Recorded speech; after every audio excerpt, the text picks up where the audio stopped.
যদি এমন কিছু আইটেম বানিয়ে নেওয়া যায় যেটা কিন্তু স্বাদটাও থাকবে ভরপুর আর খাওয়া মাত্র কিন্তু যে কেউ প্রশংসাও করবে। খুব অল্প উপকরণে আজকে আমি একটি ডেজার্ট রেসিপি আপনাদের সাথে শেয়ার করব। মাত্র কিন্তু ২ টা উপকরণ হলে এটা বানিয়ে নিতে পারবেন আর খুব অল্প সময়ে বানিয়ে নেওয়া যায়। ১ম এ আমি এখানে নিয়েছি লিকুইড দুধ, দিয়ে দিছি স্বাদ মতো চিনি আর কিছু দিয়ে দিলাম ১ চা চামচ কাস্টার্ড পাউডার।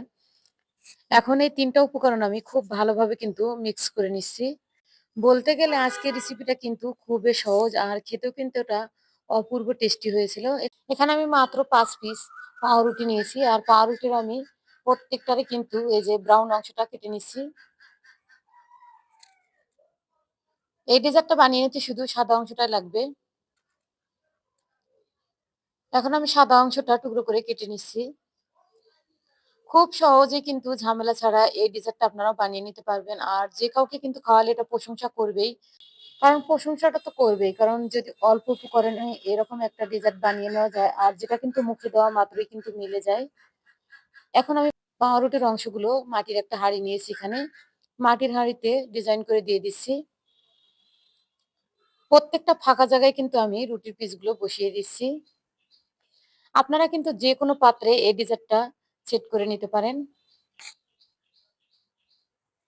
খুব সহজভাবে দেখিয়ে দিচ্ছি। আপনারা এইভাবে বাসায় একবার হলেও ট্রাই করে দেখবেন। আশা করি রেসিপিটা বানিয়ে খাওয়ার পরে ভালো লাগবে। আর ভালো লাগার পরে কিন্তু অবশ্যই আমাকে কমেন্ট করে জানাবেন যে রেসিপিটা কেমন হয়েছে। এখন আমি সেই দুধটা ঢেলে দিলাম রুটির উপরে। দেওয়ার পরে এখানে আমি কিছু কাস্টার্ড পাউডার পানি দিয়ে মিক্স করে নিয়েছিলাম।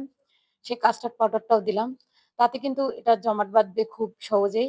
এখন আমি এখানে প্যান নিয়েছি, এটা হিট করে নিয়েছিলাম। আর এটার মধ্যে কিন্তু আমি পাত্রটি ২০ মিনিটের মধ্যে হিট করে নিব।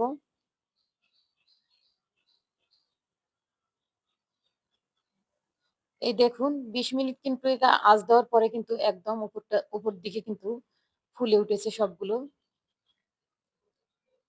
আর কাঠিটাও কিন্তু একদম ক্লিন এসেছে। এটা ঠান্ডা করে আমি ফ্রিজে রেখে দিয়েছিলাম ১ ঘন্টার জন্য। ১ ঘন্টা পরে এই দেখুন এটা কিন্তু একদম পারফেক্ট ভাবে সেট হয়েছে। এখন এটা আমি পরিবেশন করে আপনাদের দেখিয়ে দিচ্ছি যে এটা কতটা লোভনীয় হয়েছে। রেসিপি ভালো লাগলে লাইক, কমেন্ট, শেয়ার করে দিবেন। আর আপনি কোথা থেকে আমার ভিডিওটি দেখছেন তা মন্তব্য করুন যাতে আপনাকে আমি ধন্যবাদ দিতে পারি। এই দেখুন আমি তো এভাবে বানিয়ে নেওয়ার পরে একদম অবাক হয়ে গিয়েছিলাম যে পাউরুটি দিয়ে এত সুন্দর নাস্তা বানিয়ে নেওয়া যায়। আশা করি এই সহজ রেসিপিটা আপনাদের কাছে ভালো লেগেছে।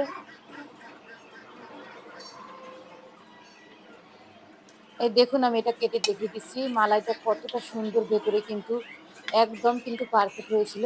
সবাই ভালো থাকবেন, সুস্থ থাকবেন। আজকের মতো এই পর্যন্ত। আবার কোনো নেক্সট রেসিপি নিয়ে আপনাদের সাথে কথা বলব। আল্লাহ হাফেজ।